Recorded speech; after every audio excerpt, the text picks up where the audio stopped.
धन धन सतगुरु तेरा ही आसरा। आप देख रहे हैं फेथ वर्सेस वर्डिक्ट। मैं डॉक्टर मोहित इंसा, परम पूजनीय संत डॉक्टर कुलमीत राम रहीम सिंह जी इंसा के अनुयायी, उनकी सोच व सच्चाई इस प्रोग्राम के माध्यम से आप सभी लोग देखते, जानते व परखते हैं। तो आप सबका आज के इस लाइव डिस्कशन में बहुत बहुत स्वागत है जी। धन धन सतगुरु तेरा ही आसरा।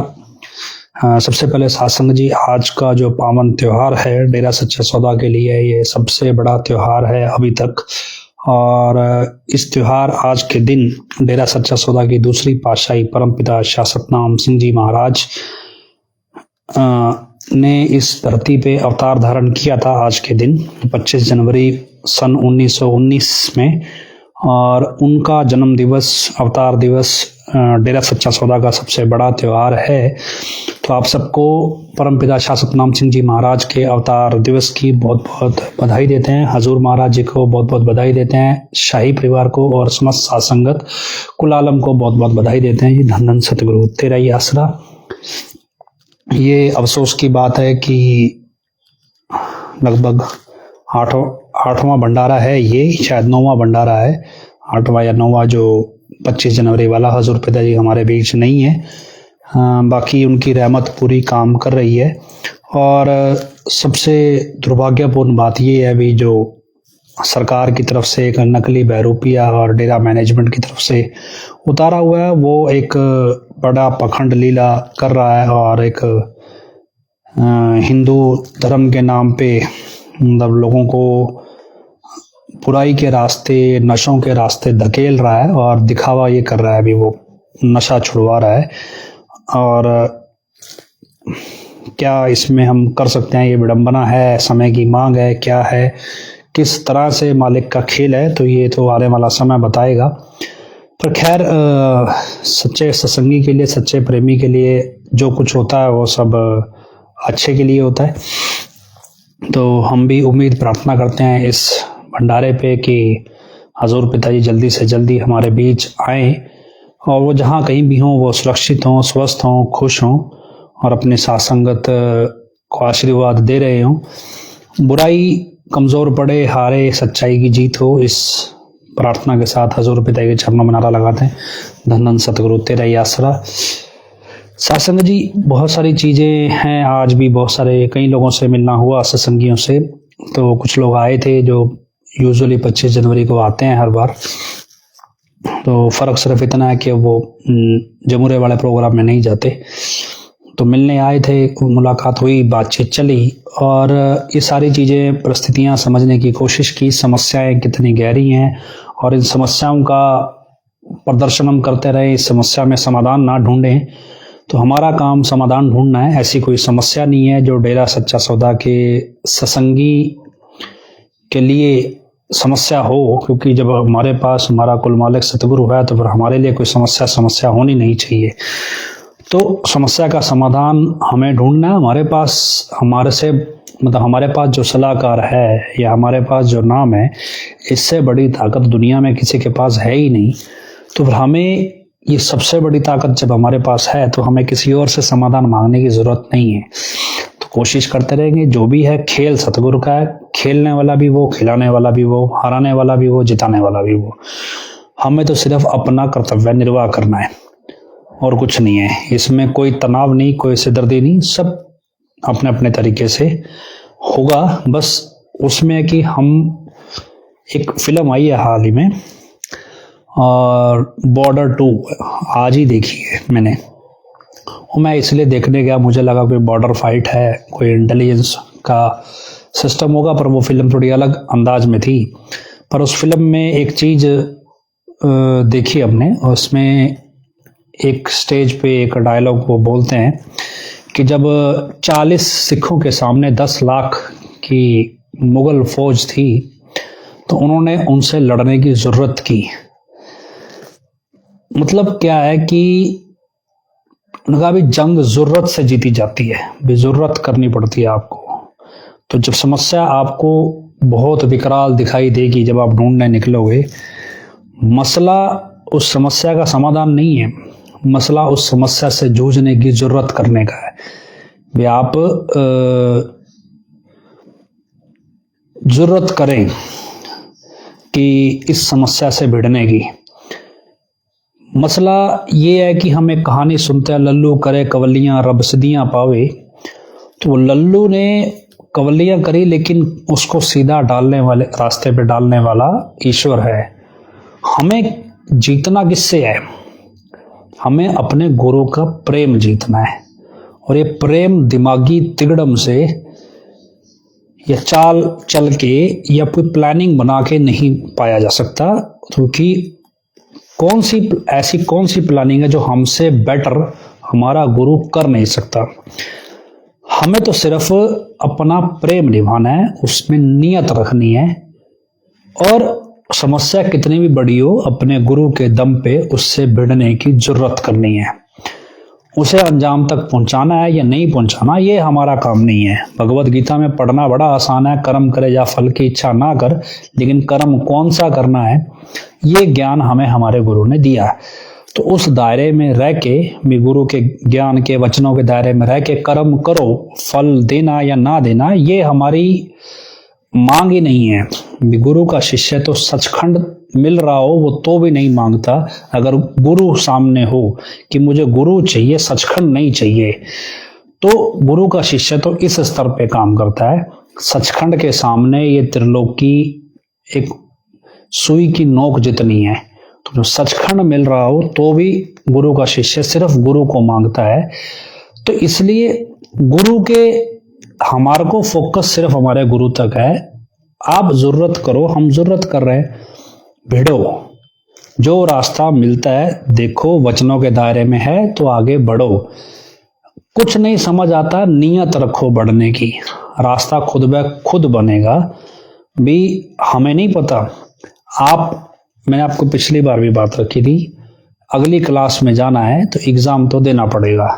अगर एग्जाम में बैठेंगे ही नहीं तो अगली क्लास में प्रमोट कैसे होंगे?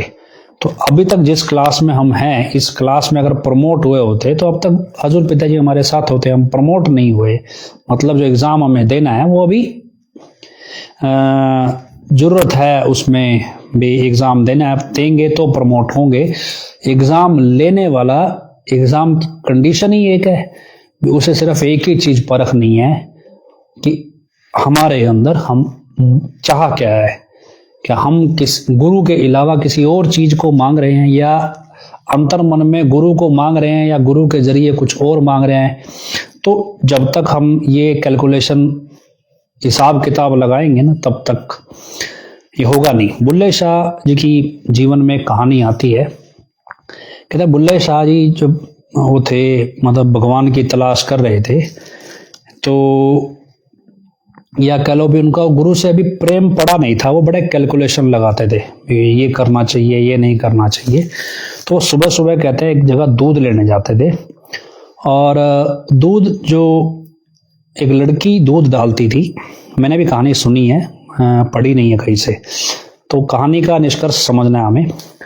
भी दूध डालती थी तो पहले टोकन देती थी, पूरा नाप तोल के पैसे पकड़ती, फिर दूध डालती थी। उसका एक दोस्त था उस लड़की का, प्रेमी कह लो, वो भी आता दूध लेने। वो जब भी दूध लेने आता ना तो वो लाइन में लगता, वो कभी 1 किलो वाला डोलू ले आता, कभी 5 किलो वाला, कभी 3 किलो वाला। तो उसने डोलू देना, और उसने ना तो उससे पैसे मांगने, और उसने उसको दूध भर के, डोलू भर के दे देना। तो बुल्ले शाह ने एक दिन उस लड़की से पूछा, भी हम सब लाइन में लगते हैं, ये सब पैसे देते हैं, फिर तू गिन के नाप के दूध डालती है, अभी इसको तो कभी नाप के नहीं डालती, कभी इससे पैसे नहीं लेती। तो वो लड़की बुल्ले शाह को जवाब देती है कि इश्क में हिसाब किताब कैसा, यहाँ तो जितना है, जितना सामने वाले का बर्तन है भर दो, दे दो, इश्क में हिसाब किताब नहीं किया जाता। बुल्ले शाह घर आके सोचने लगे, भी मैं बेवकूफ हूं जब मैं इश्क में गुरु से इश्क करने चला हूं और उसमें हिसाब किताब कर रहा हूं। मेरे को इतनी सी बात समझ में नहीं आई, और एक छोटी सी लड़की को ये बात समझ में आती है कि इश्क में हिसाब किताब नहीं किया जाता। कहते हैं भी उसके बाद जो उनका प्रेम अपने गुरु से बढ़ा, इस सीख थी, ये सीख मतलब एक कह लो कहानी है इतिहास में, तो इसीलिए है भी शायद हम आज इसकी चर्चा कर रहे हैं। तो मसला ये कि हम जिस भी रास्ते पे हैं, इसमें कैलकुलेशन नहीं है, इसमें हिसाब किताब नहीं है, और इसमें कुछ पाना नहीं है। पाने के लिए सब कुछ खोना है। खोने का मतलब ये नहीं है अभी आंख बंद करके चलते रहो, मतलब वो गुरु के लिए है, वो बाकी किसी के लिए, बाकी सबके प्रति होशियारी रखो। इवन आप मेरे को भी सुन रहे हैं तो होशियार बन के सुनो, आंख मूंद के ना सुनो, लेकिन सिर्फ और सिर्फ भी गुरु की तरफ आपका ध्यान रहना चाहिए। ये भंडारा मनाया जाता है 25 जनवरी को डेरा में, और 25 अगस्त 2017 से पहले की हम जब चर्चा करें तो भंडारे लगभग मैंने 99 से लगातार सुने हैं, और ऐसा कोई भंडारा नहीं है 99 के बाद 2017 तक जो हमने मिस किया हो। और इस भंडारे पे कितना रश होता है और कितनी संगत आती है और किस लेवल की खुशी होती है हजूर पिताजी को, कितने वो खुश होते हैं और किस तरह के वचन करते हैं सेवादारों को या साथ संगत में, वो कोई छुपा नहीं है। आज हालात जब नकली सिस्टम है तो हमने अभी लाइव शुरू करने से पहले 2-3 वीडियो डाले हैं फेसबुक पे अभी। उस वीडियो में आपको सुबह 8:30 बजे और सुबह 9:30 बजे, लगभग 10 बजे ये भंडारा जो कथित तौर पे कहा गया ये शुरू करना था, तो हमने 9:30 बजे और 8:30 बजे के आसपास का डेरा का जो मेन रोड है शाह सतनाम जी धाम और शाह मस्ताना जी धाम का, उसका वीडियो डाला है।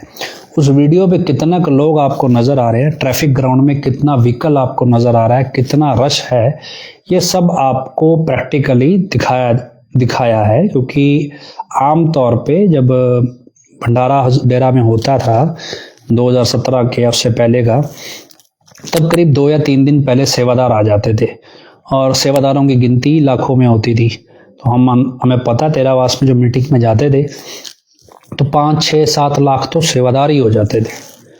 तो यहाँ कुल मिला के जो आज सरकारी आंकड़ा है, जो मतलब सरकार की तरफ से जो बनता है आंकड़ा, मुश्किल से वो 18 से 21 हजार के बीच का आंकड़ा है। तो आप अंदाजा लगाओ भी, जहाँ जिस संगत को संभालने के लिए 7 लाख सेवादार होते थे तो संगत कितनी होती थी, और जहाँ कुल संगत ही 21 हजार हो वहाँ सेवादार कितना होगा। तो खैर ये परम पिताजी के वचन थे भी संगत दिन दुगनी रात चौगुनी बढ़ेगी। ये घट कैसे रही है? क्योंकि बढ़ेगी हजूर पिताजी के सानिध्य में, किसी नकली बहरूपिये के सानिध्य में नहीं। तो ये बढ़ रही है या घट रही है, तो ये आप खुद देख लो, परम पिताजी के वचन झूठे कैसे हो सकते हैं। क्योंकि हजूर पिताजी अगर वास्तव में चलाएंगे सत्संग जब, तो वो दिन दुगनी रात चौगुनी संगत अपने आप बढ़ेगी। तो खैर ये सारी चीजें हैं, और कुछ चीजें हमारे को साथ संगत ने बताई है, कुछ हमने सुनी भी हैं, तो ये मैंने थोड़ी पॉइंट से लिख रखे हैं अभी हमें। क्योंकि पूरी बातचीत क्या है, वो सुना था भी, यूपी वाले ने किसी प्रोग्राम में दावा किया है भी मेरे से आके 25 तारीख को सवाल पूछो। तो हमें तो 25 तारीख का कोई वीडियो, कोई लाइव, कोई क्वेश्चन आंसर बाहर चलता नहीं मिला। भी क्वेश्चन कहाँ दिए जाएं, बंद कमरे में बिना मोबाइल, बिना रिकॉर्डिंग, बिना सार्वजनिक तौर पे हम पूछ नहीं सकते कुछ, और गुंडागर्दी के तरीके से 4 गुंडे ऊपर खड़ा के सवाल नहीं पूछे जाते। तो दावा तो कर दिया, पर दावा किया तो इस सवाल का जवाब किसको सुनाना है, कहाँ सुनाना है, जब बंद कमरे में। अब एक भाई ने लिखा भी तू बड़ा ज्ञानी है, शायद उसके रिप्लाई में कई कमेंट आ रहे हैं बहुत बड़ा ज्ञानी है। तो मैं आपको कुछ ज्ञान की बात बताता हूँ जो यूपी वाला प्रोग्रामों में अपने बता रहा है। अभी कल परसों के प्रोग्राम में यूपी वाले ने बताया कि भाई जी मैंने ना वेद पढ़े हैं, और वेद पुरातन, बहुत पुरातन वेद पढ़े। अभी बहुत पुरातन कौन से होते हैं और पुरातन कौन से होते हैं ये भी नहीं पता। खैर उसमें उसने बोला भी एक तो, क्योंकि वेद को ना इस तरह से देखा जाता है भी, जो वेद है वो एक तरह से सृष्टि का संविधान है बेसिकली, और इसमें जो महर्षि वेद व्यास थे उन्होंने वेदों को 4 हिस्सों में डिवाइड किया था, अभी 4 कैटेगरी में डिवाइड कर दिया था। तो उसमें ऋग्वेद, सामवेद, यजुर्वेद, अथर्ववेद, ऐसे 4 वेद बन गए थे। तो ये कह रहा है भी जिसने ये वेद वगैरह बाद में डिवाइड करके लिखे उनकी बात नहीं कर रहा, उससे पहले के जो वेद पुरातन हैं, बहुत पुरातन, वो वाले मैंने पढ़े हैं और देखे हैं। उसका जो पेपर है वो ऐसा इतना पुराना है भी, ऐसे बहुत संभाल के पलटना पड़ता है, उसके टुकड़े हो जाते हैं पेपर के। अभी इस मनोभाव से जो अभी कह रहा ना, बहुत ज्ञान की बात है। इस मनोभाव से कोई पूछे भाई साहब 12,000 साल पहले ये वेद लिखे गए भी, उस समय तेरा मास्टर लगा के बैठा था पेपर की फैक्ट्री की, कागज बनाने की। क्योंकि आज से 5 से 7,000 साल पहले भी जो इतिहास है मिलता है वो भी तांबे के ऊपर, ताम्रपत्र कहते हैं, ताम्रपत्र, उसके ऊपर लिखा जाता था कि पेपर, कागज होता ही नहीं था।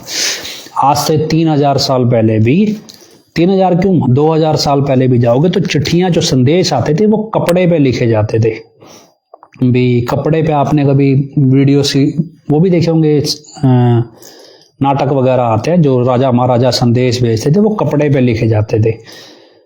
तो ये 12,000 साल पहले पेपर की फैक्ट्री कौन लगा के बैठा था? तो अब ये कौन सा महाज्ञान है भी कि 12,000 साल पहले का मैंने वो पेपर देखा था, वो इतना ऐसा है भी, उसको प्यार से उठाना पड़ता है वरना फट जाता है। फिर पेपर कैसे बन गया? तब पेपर था ही नहीं। कौन सी फैक्ट्री, किसने लगाई थी फैक्ट्री 12,000 साल पहले पेपर बनाने की, और उस पर वेद लिखे थे? तो खैर, ये इसका जवाब जौन सा भी बोल रहा था, अभी बड़ा ज्ञानी है, वो बताना। दूसरा क्या है भी, इसने एक बात बोली, बोला जी मैंने ना, मतलब ये कहानी सुना रहा है एक, अभी परम पिता जी के पास में आया।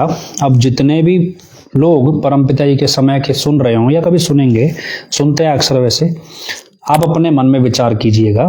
इसने बोला अभी मैं परम पिता जी के पास जब आया तो परम पिता जी को ने पूछा भी क्या चाहिए, तो मैंने एक डिमांड रखी अपनी तरफ से। डिमांड क्या रखी जी? मुझे ना जो ब्रह्मांड में शुरुआत से ब्रह्मांड कैसे बना, पूरा मतलब टाइम मशीन की तरह बैकलॉग में जाके सब कुछ देखना है भी, कैसे बना सब कुछ। तो कहता जी मेरे को, फिर जैसे फिल्मों में तो चलो नाटकों में आता तथास्तु, कहते मेरे को तो जी परम पिता ने आशीर्वाद दिया और तेरा वास जो मस्ताना धाम का उसके नीचे वाले कमरे में मैं रहने लगा, और उसमें मैंने 6 महीने समाधि लगाई। अब कोई डेरे का इतिहास बताए भी हजूर पिताजी ने 6 महीने की समाधि कभी लगाई है? अभी क्या है, वहां पे जो सामने लोग बैठे हैं वो ज्यादातर 25 साल से नीचे के बच्चों को ज्यादातर बिठाया जाता है, उनका काम है शोर मचाना। तो बोल रहा है 6 महीने की समाधि लगाई, बस जब परम पिताजी स्टेज पे जाते थे तब मैं आंखें खोल के उनके दर्शन करता था, फिर मैं समाधि में बैठ जाता था थोड़ा बहुत चहलकदमी करके। तो 6 महीने मैंने लगातार समाधि की और मैंने पूरे इतिहास की बाल की खाल निकाल ली। अब उस बाल की खाल के कुछ एग्जाम्पल प्रस्तुत किए गए। एग्जाम्पल क्या प्रस्तुत किए गए भाई? जो वही घिसे पिटे पुराने भी, जो चंद्रमा है वो चंद्रदेव नहीं है, चंद्रदेव कोई व्यक्ति है जो रिमोट से चंद्रमा चला रहा है। और इंटरेस्टिंग यह भी, इस बंदे ने घोषणा कर दी भी चंद्रमा के ऊपर कई जगह पर जीवन भी है। अभी तक तो नासा और ये जो साइंटिस्ट जितने भी अपने इंडिया में हैं, इसरो, नासा वाले, कोई भी साइंटिस्ट ये क्लेम नहीं कर पाया है भी चंद्रमा पे जीवन है। अब जोन से इसको पूर्ण संत पूर्ण गुरु माने बैठे हैं, वो इस बात का जवाब इसको बोलो भी, साबित करे भी। बहुत ज्ञानी आदमी है ये, जिसने 6 महीने समाधि लगा के सब कुछ देख लिया भी। कौन से मुंह सिर पैर से वो बोल रहा है भी चंद्रमा के ऊपर जीवन है? अब जबकि इस बात को कोई स्वीकार नहीं करता, तो बताए भी कहाँ है जीवन चंद्रमा पे और कैसे पता चलेगा? साइंटिस्ट तो पागल हो रहे हैं चंद्रयान भेज भेज के, भाई तू ही बता दे। दूसरा फिर वो बोलता है जी, अब पहले तो उसने ये दावा किया, क्योंकि ये इसलिए किया, ये पहले के वीडियोस में आ चुका है कि भाई चंद्रमा को चंद्रदेव कोई अलग होता है, चंद्रमा को चंद्रदेव नहीं कहते, वो रिमोट कंट्रोल से चंद्रमा को चलाता है। अब यहां तो क्या बैठा फेंका था, अब मैं आपको इससे आगे की गहरी सच्चाई बताता हूं। और इसकी गहरी सच्चाई इसने बताई कि चंद्रमा रिमोट से नहीं चलाता, बल्कि अपनी भावनाओं से चला लेता है चंद्रमा को और बोलता है भी चल। अब क्या है कि अगर कोई कहे कि अपनी भावना से वो चंद्रमा चला रहा है, और फिर तो भैया उसकी जब चाहेगा रोशनी कम कर देगा, जब चाहेगा रोशनी बढ़ा देगा, जब चाहेगा स्पीड कम कर देगा, स्पीड बढ़ा देगा। तो यही चीज इसने की। बोला जी वो अपनी मर्जी से स्पीड कम ज्यादा कर सकता है। कितनी? 1 सेकंड के 10,000 में हिस्से जितनी, बस। चलो यहां तक फेंकना। अभी ये तो 6 महीने की समाधि लगा के देखा है इसने, कौन से ने लगवाई समाधि वो पता नहीं। अब उससे अगले स्टेप पे जाओ। कहता जी उसके बाद मेरे से लोग पूछते हैं भी जो हनुमान जी थे भी, वो कहते हैं इतिहास में सूरज निकल गए थे और अंधेरा हुआ था सारी जगह। बोला जी ऐसे नहीं हुआ था, मैंने जो समाधि लगा, मतलब अपनी समाधि का दावा कर रहा है जी, मैंने जो समाधि लगा के देखा उसमें कि उन्होंने सूरज को नहीं निगला था, उन्होंने सूर्य देव को निगल लिया था। मतलब सूरज को निगलने लगे तो सूर्य देव प्रकट हो गया, तो सूर्य देव को खा गए। भी हनुमान जी आदमखोर कब से थे, विजय का मैया कहे देवता देवखोर हो गए, वो तो आदमखोर भी ना रहे, देवता को खा गए, भी देवखोर हो गए।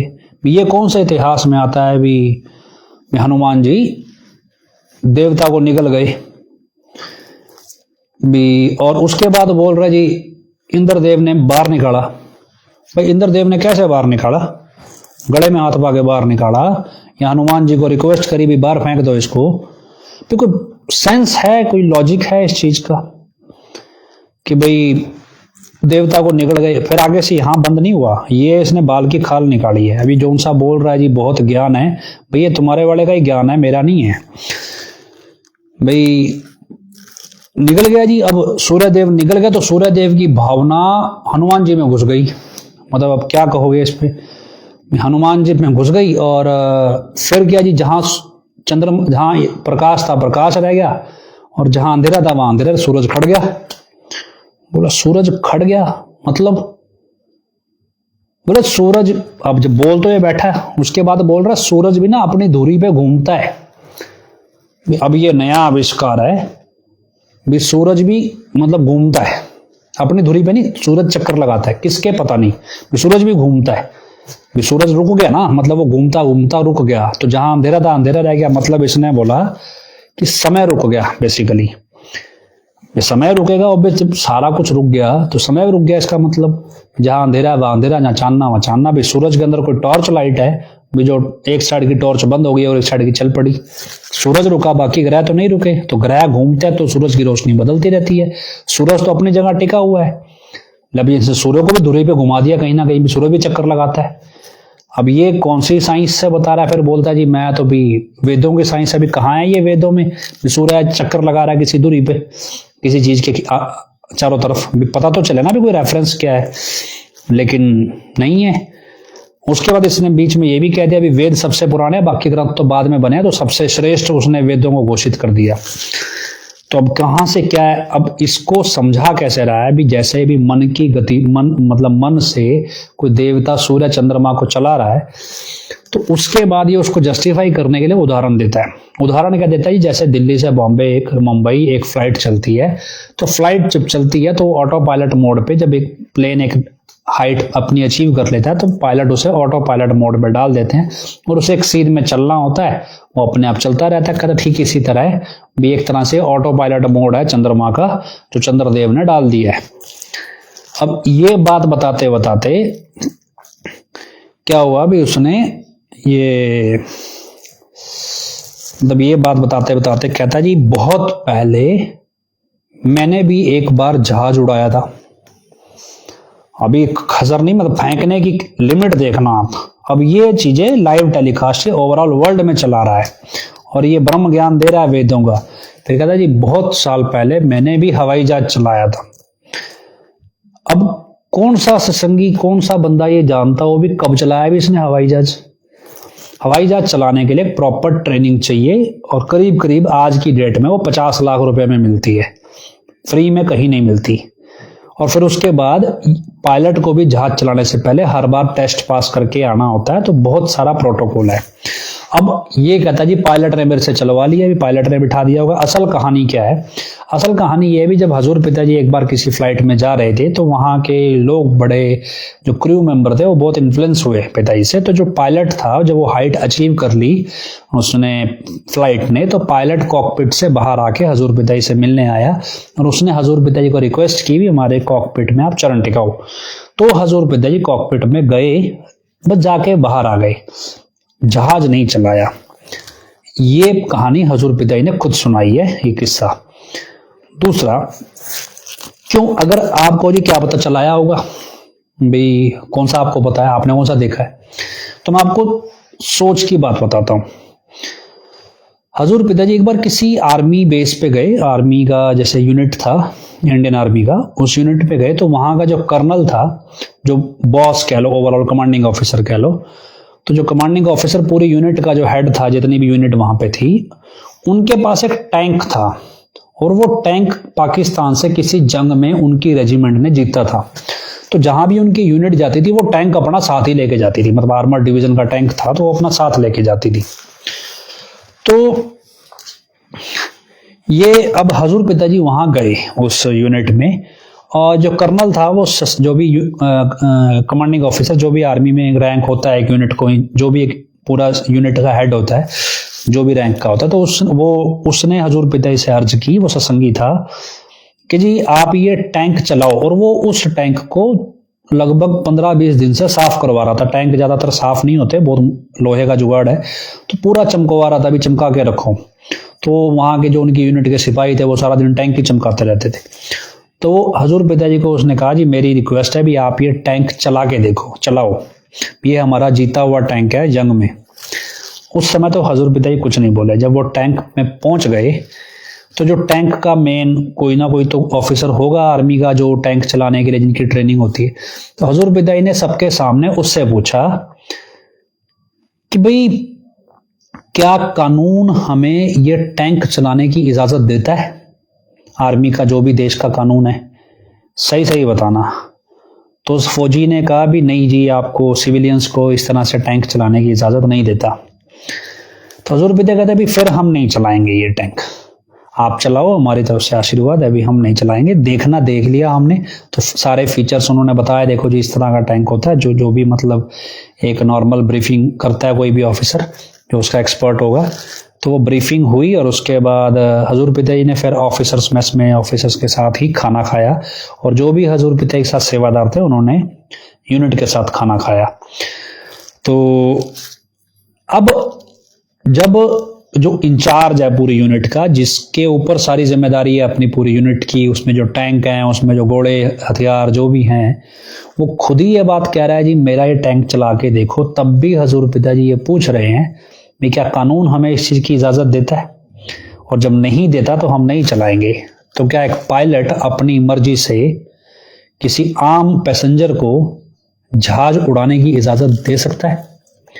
हजूर पिताजी जब कानून इतना मानते थे, जहां पे उनको कोई कहने वाला नहीं है फिर भी वो मानते थे, तो पायलट कैसे दे देगा जहाज? और उसके बाद जब खुद ही तो बोल रहा है भी ये ऑटो पायलट मोड पे अपने आप सफर तय कर लेता है, तो जो चीज चल रही है ऑटोमेटिक, उसको चलाना क्या है? तो ऑटोमेटिक ही चल रही है, उसको क्या चलाना है? तो खैर ये एक उसने बोला भी मैंने जहाज उड़ाया था, तो ये एक गप है, झूठ है। हजूर पिताजी ने कभी हवाई जहाज नहीं उड़ाया। जब आप बोट का देखोगे, हजूर पिताजी की वीडियोज आते हैं बोट चलाते की, तो मैं खुद गया हूँ, जैसे ये जो भी बीच वगैरह होते हैं जहाँ पे अंडमान निकोबार में गया हूँ कई बार, तो वैसे जैसे चेन्नई बेंगलोर ये जो तट लगते हैं जहाँ पे भी, विशाखापट्टनम है, केरला है, तो हम गए हैं, उड़ीसा गए हैं, बंगाल गए हैं। वहाँ क्या है कि वहाँ आपको बोट्स मिलती हैं चलाने के लिए, तो आप चला सकते हो। अगर उसका जो ओरिजिनल ऑनर है वो आपके साथ है तो वो खुद चलवाते हैं, मतलब उनको अलाउड है, वो आपको दे सकते हैं चलाने के लिए। उसमें स्लो बोट भी मिलती है, फास्ट भी मिलती है, बहुत ज़्यादा फास्ट वाली भी मिलती है। तो आप चाहो तो आपके साथ वो खड़ा हो गया, आपसे चलवा सकता है। वो उनको दायरा दिया होता है भी इस दायरे में आप कोई भी टूरिस्ट आता है उससे चलवा सकते हो। तो इसलिए हजूर पिताजी के वीडियोस आते हैं, वो बोट है, कोई जेटस्की है या इस तरह की चीज़ें हैं। तो एक लिख रहे हैं अभी सीईओ होता है कमांडिंग ऑफिसर, हाँ। तो ये चीज़ें मतलब आपने देखा भी हजूर पिताजी चलाते हैं, और ये इस मतलब हजूर पिताजी ने टैंक नहीं चलाया, हवाई जहाज जबरदस्ती की कहानी बना दी।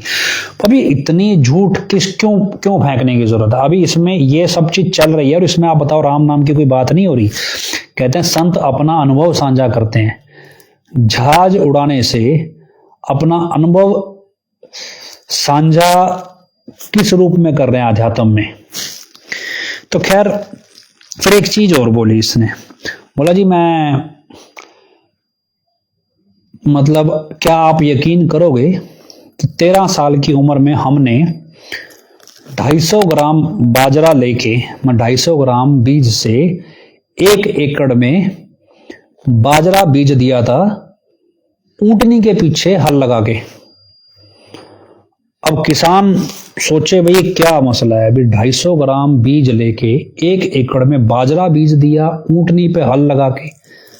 अब क्या है, भी हमारे जैसे जो से खेती को जानते नहीं, ये तो मैंने भी फिर किसी खेत वाले जिम्मेदार से पूछा कि भाई ये क्या होता है, अभी कितने बीज लगते हैं, हमें तो नॉलेज नहीं है, हम शहरी आदमी। तो भी कौन सी बड़ी तोप है ये। फिर जब वो सारी बात सुना दे रहा है ये बाजरा लगा के, फिर उसको याद आ रहा है भी नहीं ये बाजरा तो मैंने गलत बोल दिया। फिर वो बोल रहा है जी कि बाजरा नहीं सरसे, मतलब राजस्थान में सरसेम कहते हैं, यहाँ हम सरसों कह देते हैं। भी मैंने बाजरा नहीं सरसेम सरसों बीजी थी, मतलब ऐसे मैंने ऊँटनी के पीछे हल लगा के गले में थैला पा के बीज रख के मैंने बीज दी थी 1 किले में सरसों। अब वो मैंने किसानों से पूछा, बोला जी 250 ग्राम में 1 एकड़ में सरसों नहीं बीजी जाती, 1 किलो लगभग सरसों लगती है, 0.25 किलो से 1 किलो। दूसरा भी 7 साल की उम्र में जब हजूर पिताजी 7 साल के थे तब अपने घर में ट्रैक्टर चला लेते थे। ट्रैक्टर पहले से आया हुआ था, वो चला लेते थे 7 साल की उम्र में, उससे पहले नहीं चलाया। और 8 साल की उम्र में 8 साल की उम्र में वो अपने खेत खुद जोतने लगे थे। बापूजी को फ्री कर दिया था खेत जोतने के लिए, बापूजी खेत में नहीं जाते थे। तो 8 साल की उम्र से हजूर पिताजी अपने खेत अपने ट्रैक्टरों से जोत रहे थे। अब एक कॉमन सेंस लगाओ, जो शख्स 8 साल की उम्र से ट्रैक्टर से 100 एकड़ से ऊपर की जमीन पे बिजाई करता है, खेती करता है, वो 13 साल की उम्र में उसको ऊंटनी पे सरसों बीजनी पड़ेगी हल लगा के। जब उसके पास ट्रैक्टर है, संद है, सब 13 साल की उम्र तक तो बहुत कुछ चला लेते होंगे, ट्रैक्टर के अलावा और बहुत सारे टूल वगैरह वो सब कुछ ऑपरेट कर लेते होंगे। तो 100 एकड़ से 100-150 एकड़ के करीब जमीन थी, तो ये नहीं है अभी 2-4 कनाल के अंदर ट्रैक्टर घुमा रहे थे। तो अब अंदाजा लगाओ भी जो शख्स 8 साल की उम्र से 100 एकड़ से ऊपर की जमीन जोत रहा है, उसको ऊंटनी के पीछे हल लगा के 13 साल की उम्र में सरसों बीज के कौन सा रिकॉर्ड बनाना है।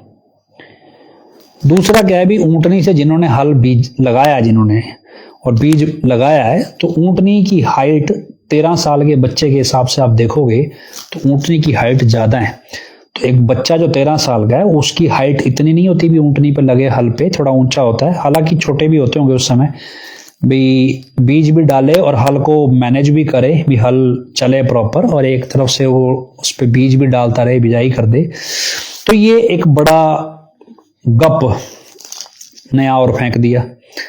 फिर उसके बाद कहता जी मैं पंजाब गया था, और पंजाब में मेरे जो मतलब ये रिश्तेदार कह लो, मामा जो भी मासी जो भी रहते थे पंजाब में, मतलब वो तो अपने आप को हजूर पिताजी बन के बता रहा है।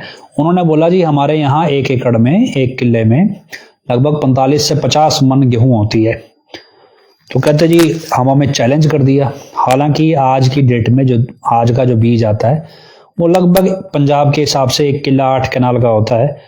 तो पंजाब में या अच्छी उपजाऊ जमीन में 60 से 65 मन आराम से, मतलब एवरेज अब गेहूं हो जाती है। लेकिन क्या ये डिपेंड करता है जमीन की अपनी ताकत कितनी है। कई बार यही जमीन थोड़ी कमजोर हो तो 60 की जगह 40-30 भी आ जाता है।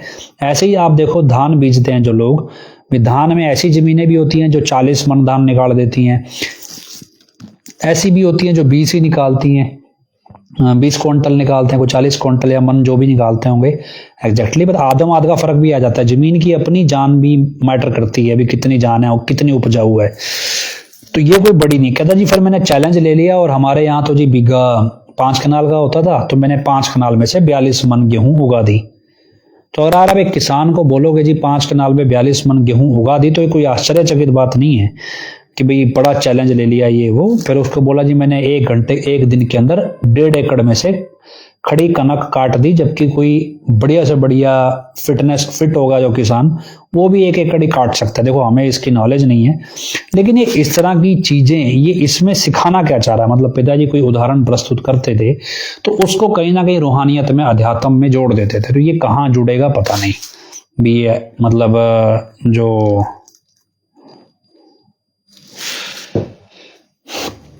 ये जो उदाहरण दिए ये सब कहीं जुड़ नहीं रहे, ये सिर्फ कहानियां सुना रहा है। तो सत्संग क्या है? सत्संग है भी सच का संग, ईश्वर का संग।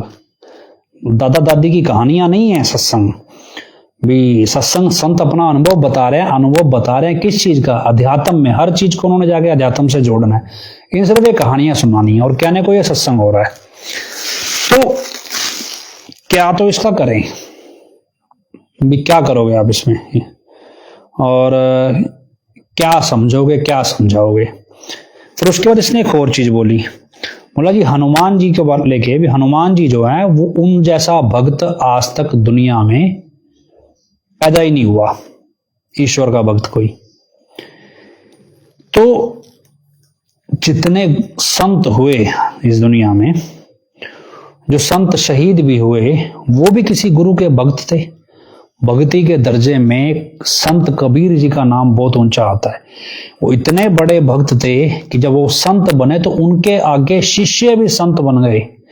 मतलब पहले तो वो खुद इतने बड़े भक्त हुए अपने शिष्य गुरु के, फिर उसके बाद जब उनको संत का दर्जा मिला तो उससे उन्होंने उनकी जो शिक्षा लेके आगे लोग जिन्होंने शिक्षा ग्रहण की वो संत बन गए। वो तो सोचो हनुमान जी ने कौन से संत पैदा किए? हनुमान जी को तो अब तक खुद को मोक्ष नहीं मिला, उनको भी कहा गया अभी कलयुग के आखिर में मिलेगा।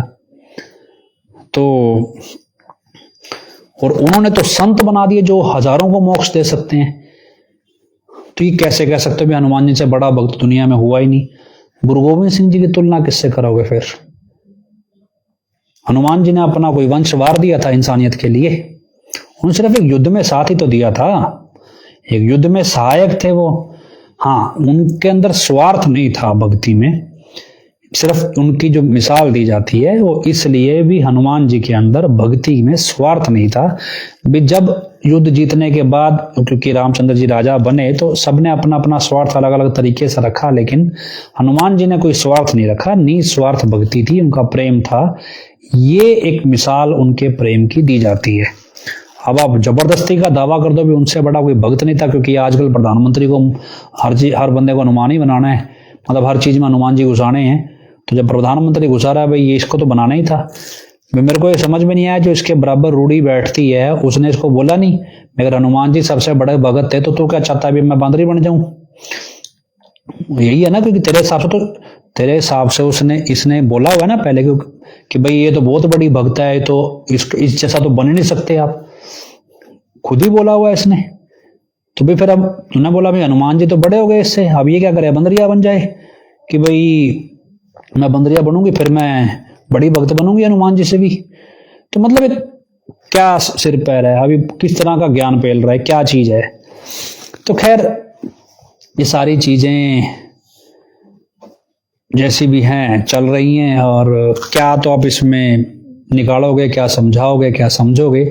समझ ये नहीं आता जो सुन रहा है वो क्या किस एंगल से सुन रहा है, और क्या वो कहना मतलब क्या वो समझने आया है, क्या वो अपने सवाल लेके आया है कि भाई मेरे मन में सवाल है जी सत्संग में मेरे को जवाब मिलेगा। ये कहानियां चल रही हैं वहां पे। आज पता नहीं क्या चला होगा, बाकी कितना के लोग आए हैं वो हमने आपको वीडियो भेजा ही है। उसके बाद देखो आजकल तो 100 तरीके हैं बिखड़ा के ट्रैफिक को, वो बोला ही उस वीडियो में भी। बार बार हम देखा पीछे से फाटक बंद हो जाता है तो उसमें ये पता नहीं चलता, ट्रांसपोर्ट भी चलता है, सब कुछ चलता है। अब तो देखो 8-10 साल में तो इतने व्हीकल बढ़ गए हैं, तो आम लोगों के पास भी व्हीकल बहुत ज़्यादा बढ़ गए हैं। फाटक बंद हो जाएगा तो वैसे ट्रैफिक बहुत लंबी लंबी लाइनें लग जाती हैं। तो उसको आप अगर कहो भी 500-700 गाड़ी आपको दिखा दी तो 500-700 गाड़ी को एवरेज करो भी, 5 आदमी 6 आदमी एक गाड़ी में आते हैं तो 700 गाड़ी भी आपको एक कैमरे के फ्रेम में दिख रही है तो कितना हुआ? 700 गाड़ी में आप 5 आदमी जोड़ो तो 3500 लोग हुए एवरेज, 10 आदमी भी जोड़ो तो 7000 हुए। तो आप इसको कैसे करोड़ों की भीड़ कह दोगे भाई? इतनी तो हालांकि दिख नहीं रही गाड़ियां, लेकिन फिर भी अभी बसें दिखा देंगे कुछ, फिर बोलेंगे नहीं जी अभी मैंने कुछ बोला जी बाहर, अरे कहीं कहीं जगह प्रोग्राम किया हुआ था तो जहां बाहर प्रोग्राम किए वहां पे ये हवाला दिया गया कि भाई सिरसा में तो भीड़ बहुत है, वहां जगह नहीं बची है। अब लोग पूछ रहे हैं भाई 25 अगस्त 2017 के पहले तो जगह होती थी, अब वो जगह कहाँ चली गई? अब तो उल्टा बढ़ जानी चाहिए, मतलब थोड़ी बहुत तो जगह कहीं तो होगी। तो बोला ना जी जगह है नहीं भी, आप लाइव सुनो बस, वहां नहीं जाना है। तो कुल मिला के हम ये समझ लें भी ये एक तो डर भी बेहिसाब डर है भी, किस चीज का डर है और क्यों है भी, क्यों अगर संत का वचन लिमिटेड लोग ही सुन सकते हैं, क्यों भी संत तो सारी दुनिया के हैं भी, जो लाइव के अंदर आधार कार्ड लेके अपनी आईडी रजिस्टर्ड करा के घुसेगा भी सिर्फ वही सुन सकता है जी, और कोई नहीं सुन सकता। और वो सुन भी लेगा तो क्या निकालेगा इसमें से, मतलब क्या निकालेगा, 1 एकड़ में तूने 42 छोड़, मैं कहता हूं 142 मन निकाल लिया होगा, इससे बंदा राम नाम में आगे कैसे बढ़ेगा। तूने एक बार जहाज छोड़ा, तूने फाइटर जेट उड़ाया होगा, भाई फाइटर जेट छोड़ो मित्र को तो परमवीर चक्कर मिला होगा, इससे राम नाम में तरक्की कैसे होगी। अभी क्या है भी, राम नाम से याद आया, एक वो नाम देने को लेके इनका एक पोस्ट मैसेज वायरल हो रहे हैं।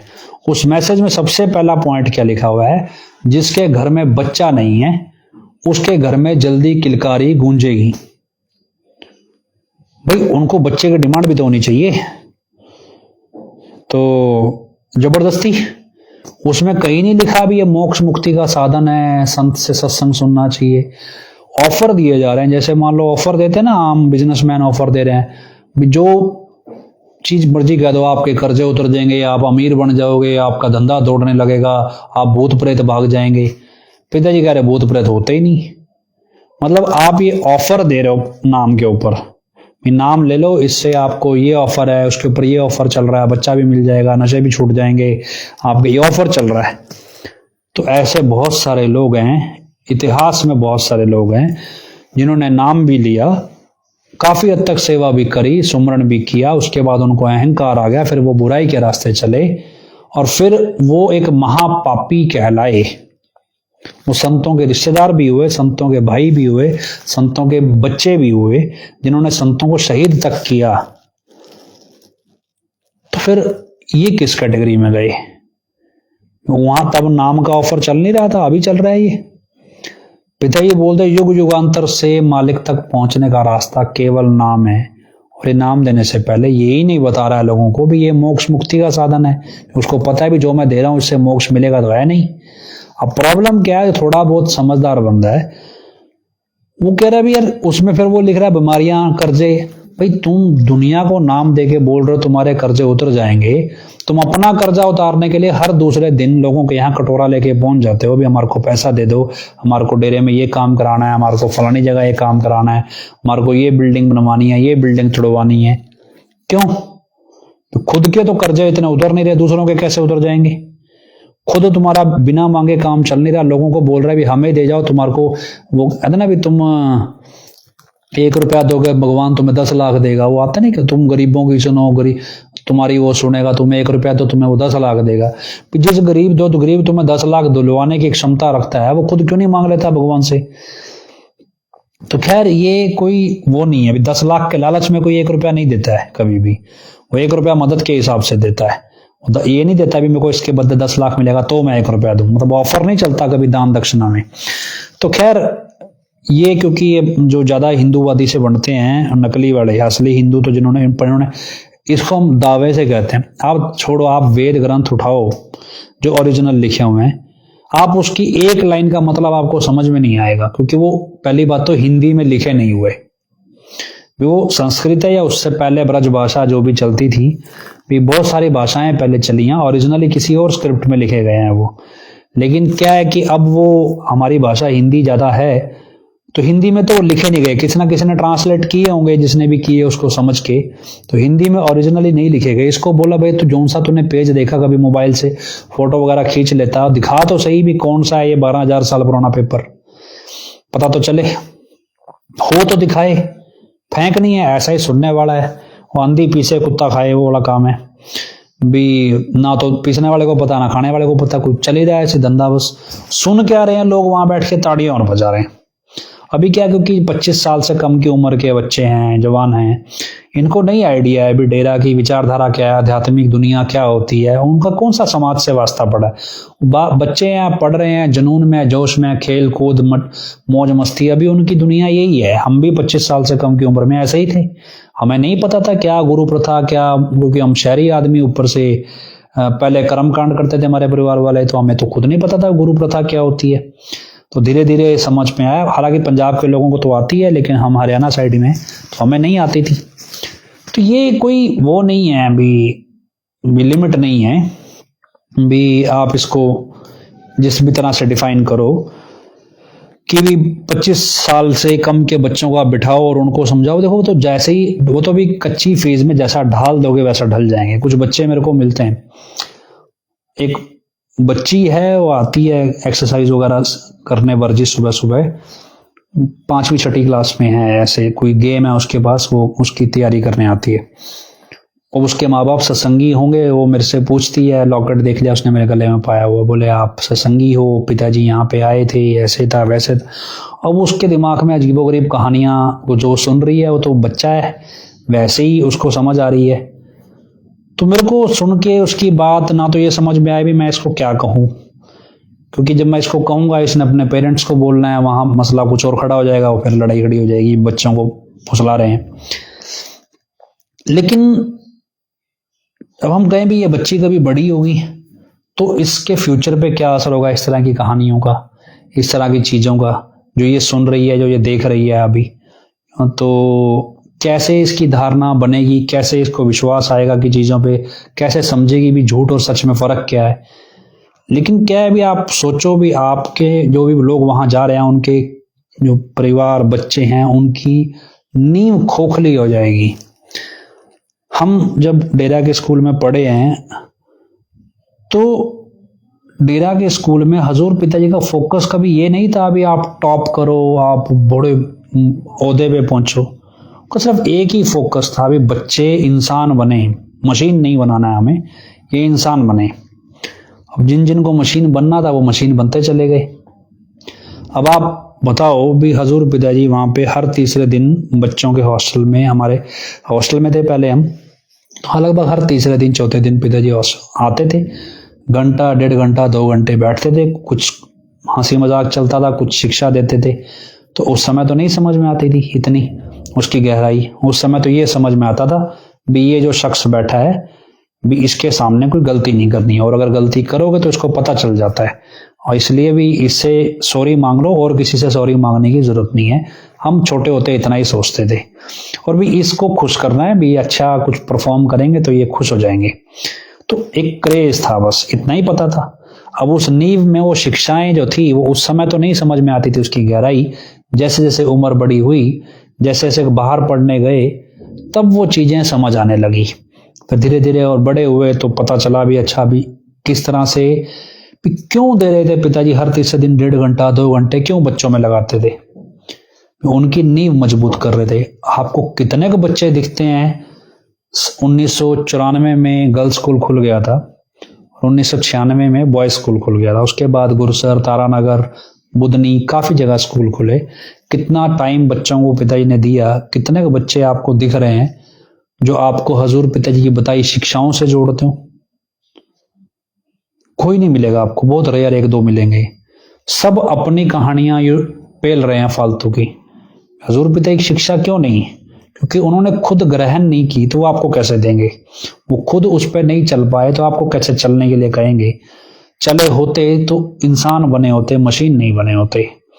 तो जो चलता है वो दे पाएगा, और अगर वो दोगला है, अभी एक तरफ आपके सामने भाषण दे रहा है, दूसरी तरफ खुद उसको मान नहीं रहा है, तो वो आपको कैसे शिक्षा दे देगा? कैसे आपको बताएगा भी नहीं जी ये पिताजी ने हमारे को शिक्षा दी, हम इस शिक्षा पे चल रहे हैं। मेरी परवरिश ऐसी है कि मेरा समाज से वास्ता ही नहीं पड़ा था, मेरा वास्ता समाज से सन 2017 के बाद पड़ा, क्योंकि हमारी सारी स्कूलिंग डेरा में हुई। फिर ग्रेजुएशन की कॉलेज में, तब भी वहाँ हॉस्टल में रहते थे, कॉलेज का या गाँव में रहते थे, तो भी समाज से वास्ता नहीं था, सारा दिन पढ़ाई करते थे। पढ़ाई जैसे खत्म हुई फिर डेरे में आ गए, तो समाज से वास्ता ही नहीं पड़ा, भी समाज में क्या लिहाज होती है, क्या लेन देन होता है, कुछ पता ही नहीं था। और जब तक घुसने की बारी आई तब तक ये हादसे हो गए 25 अगस्त वाला। तो उसके बाद धीरे धीरे जब पता लगा अभी तब कैसे समाज में क्या होता है, कैसे समाज डेरा को देखता है, या हजूर पिताजी कैसे समाज को अपने साथ जोड़ते हैं, क्या क्या चीजें वो समाज में समझते हैं, तो बहुत सारी चीजें मायने रखती हैं। और ये हमने अब सीखी हैं, मतलब 25 अगस्त के बाद। तो आप क्या एक्सपेक्ट कर रहे हो भी आपके बच्चे या जो भी लोग यहाँ आपके यंगस्टर जो भी आ रहे हैं, इनकी नींव, इनकी शिक्षा पद्धति फ्यूचर में कैसे काम करेगी? जब इनको समझ आएगी, जब इनकी सामाजिक बुद्धि आएगी, तो ये दुश्मन बन के खड़े होंगे, दोस्त नहीं। तो मतलब ये यूं नहीं है, कहते ना भी, इसे कहावत है जड़ों में तेल देना, भी ये जड़ों में तेल दिया जा रहा है आपकी पीढ़ियों को, आने वाली पीढ़ियों को, जो नई पीढ़ी को, उसको भी वो जब जिंदगी में चुनौतियों का सामना करेगी तो वो क्या कहेगी भी, रिमोट कंट्रोल से चंद्रमा चलता है। अगर किसी को भाई इसरो में जाना हुआ या नासा में जाएगा, वो क्या बोलेगा वहां जाके? मेरे को बचपन में गुरु ने सिखाया था। फिर जब उसे वहां जाके साइंस समझ में आएगी, वो कितना मजाक उड़ाएगा, क्या दुनिया को बताएगा फिर वो। हजूर पिताजी का मैं एक किस्सा आपको सुनाता हूँ, समय शायद ज्यादा हो जाएगा। एक किस्सा सुनाता हूँ हजूर पिताजी का, थोड़ा मेडिकल का है। एक डॉक्टर था, आप कभी इंटरनेट पे सर्च करना, डॉक्टर पार्थो सेन गुप्ता। पार्थो सेन गुप्ता से आप समझ गए होंगे भी बंगाल साइड का कोई डॉक्टर होगा।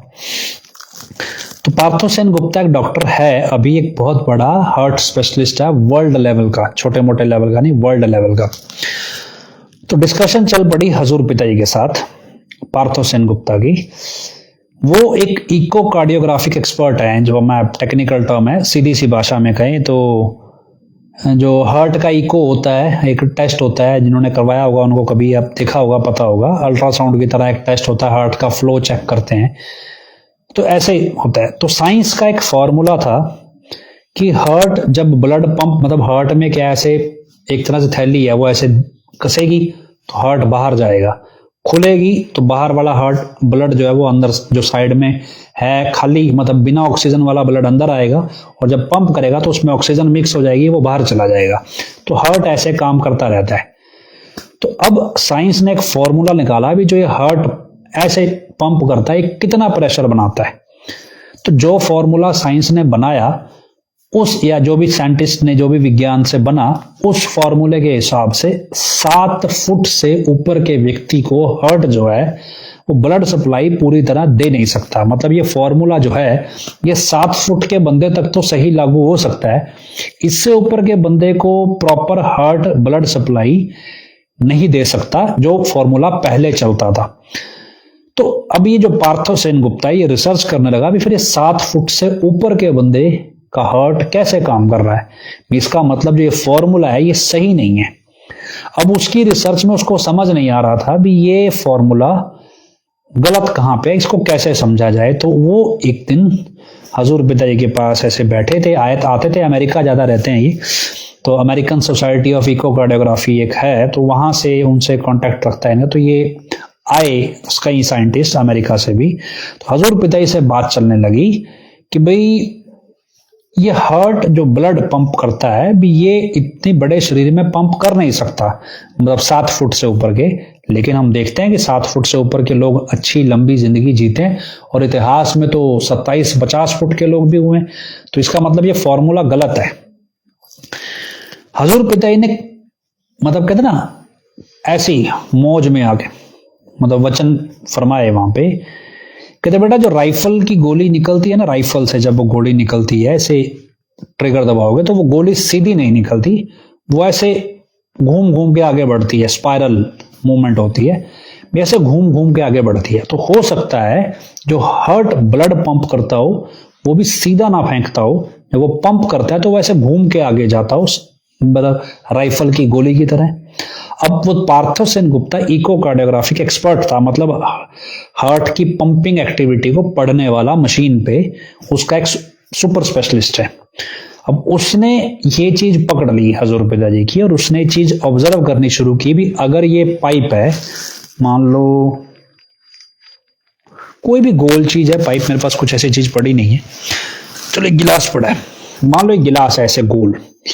अब इसके अंदर, इधर से देखें, इसके अंदर कोई चीज सीधी गई है तो ये टक्कर सामने मारेगा, पीछे सामने। अभी जब इसके अंदर चीज घूम रही है तो ये पहले इधर टक्कर मारेगी, घूम के फिर इधर मारेगी, फिर इधर मारेगी, ऐसे ऐसे टक्कर मारेगी। तो प्रेशर पॉइंट्स बनेगा, तो प्रेशर पहले इधर पड़ेगा, फिर पीछे पड़ेगा, फिर आगे और आगे पड़ेगा, ऐसे पड़ेगा।